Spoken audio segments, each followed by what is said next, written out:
ఆదివారం వస్తే ఈనాడు ఆదివారం అనుబంధం.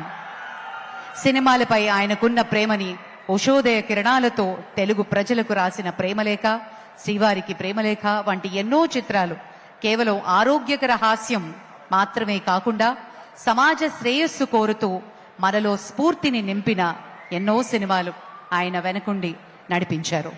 సంగీతం మీద ఆయనకున్న మక్కువ ఇప్పటికీ ఎంతో మంది గాయకులకు ఆరంగేట్రం అందించిన, సమగ్రంగా ఆయన అందించిన చేయూత ఒక ఆరోగ్యకరమైన సమాజానికి దోహదపడింది అని ఖచ్చితంగా ఈ సందర్భంగా చెప్పుకోవాలి.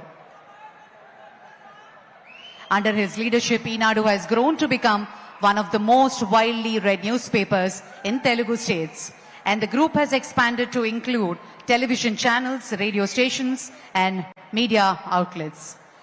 Sri Ramoji Rao Garu is also known for his philanthropic efforts, particularly in the field of education. He established several institutions, including lot of donations. ఈ సందర్భంగా మనం గుర్తు చేసుకోవాల్సింది, రామోజీ ఫౌండేషన్ ద్వారా ఇప్పటి వరకు సుమారు 110 కోట్ల రూపాయలు వివిధ ప్రజాసేవా కార్యక్రమాలకి అందించడం జరిగింది. ఆంధ్రప్రదేశ్లో ఒక ఊరు, అలాగే తెలంగాణలో నాగులపల్లి గ్రామాలని దత్తత తీసుకుని ఆ గ్రామాలకు కావాల్సిన వసతుల్ని కూడా కల్పించారు.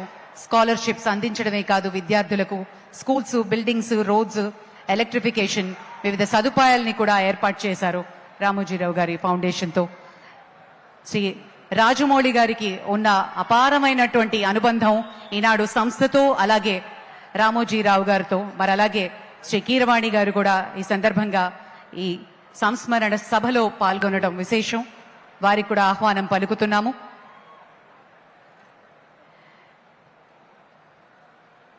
ఇక శ్రీ రామోజీరావు గారి పటానికి